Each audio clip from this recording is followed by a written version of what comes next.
Hi, my name's Claire Foord. I am the founder of Still Aware.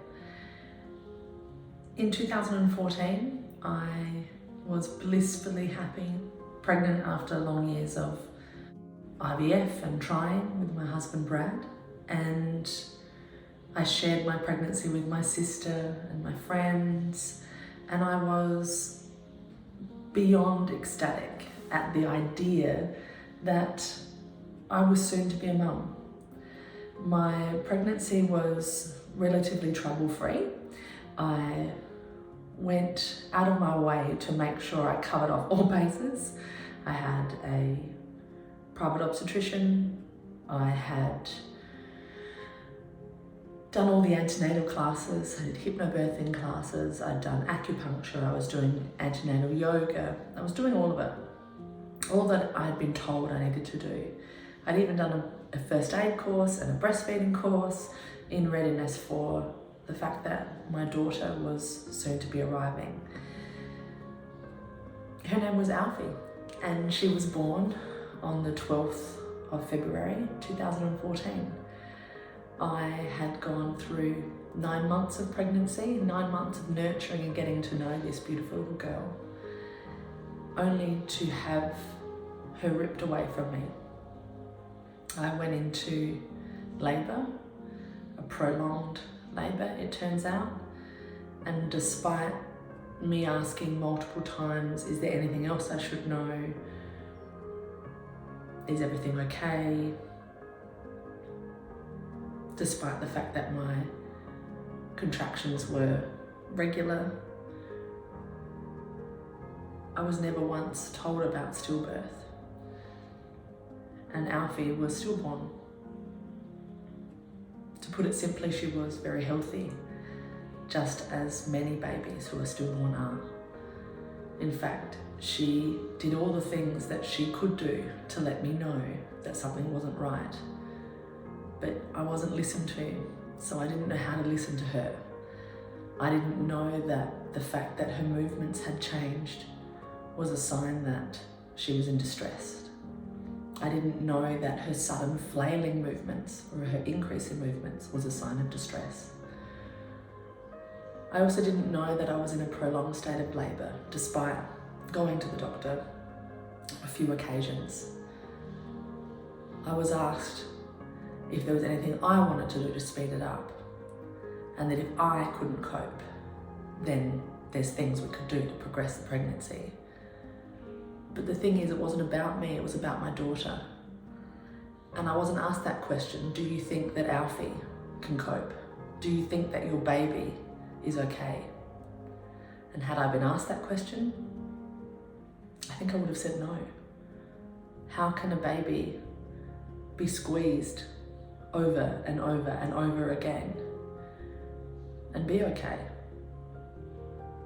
for hours, days, and in my case, weeks on end?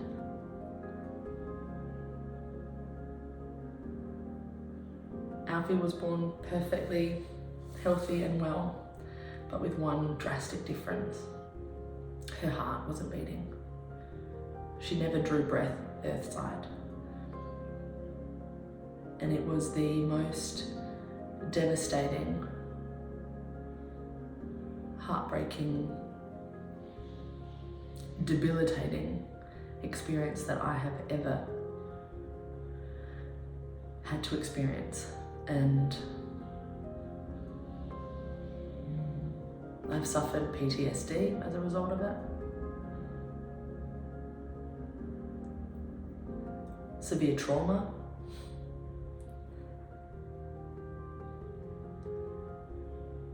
And I've now been told that it's not safe for me to have another baby. Thankfully, she lives on. By every day that I mention her, she's part of my DNA now, and also part of my children's. And she is part of our family. Brad and I are lucky enough to have a family of 5. There's the 2 of us and our 3 kids. But one of them can never be and will never be Earthside. So Still Aware began out of necessity. No one spoke about stillbirth. No one told me. No one was telling anyone. And in fact, we've still got a really long way to go. Raising awareness not only of the things that we can do to help prevent stillbirth, but to understand how we can communicate with expectant mums, expectant dads, expectant parents, and ensure the safety of so many children. Still Aware exists to raise awareness and prevent the preventable, which is that of preventable stillbirth. Unfortunately, a majority of stillbirths are unnecessary, totally preventable, and it's simple. You can be part of it by donating to the cause, making sure that we can get our education programs out to parents, to professionals in healthcare, by making sure that we ask people how their baby is, not just how they are, by monitoring a baby's movements and getting to know who that little baby is before it's born. Are they active? Are they docile? That should remain the same throughout pregnancy. And I know that Alfie would have been a mover and a shaker, and she should be here earthside. But I'll never get to be other than her mother without having her in my arms to hold and to love, to cherish forever. Instead, she lives on in my heart, in my memories, and I'm so privileged to be her mum. And I wouldn't change that for the world. Please, help us make stillbirth hopefully a thing of the past. Help us prevent the leading cause of death in Australia. Donate to Still Aware.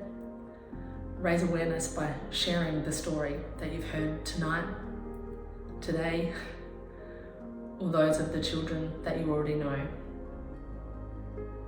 Please, make stillbirth a thing of the past.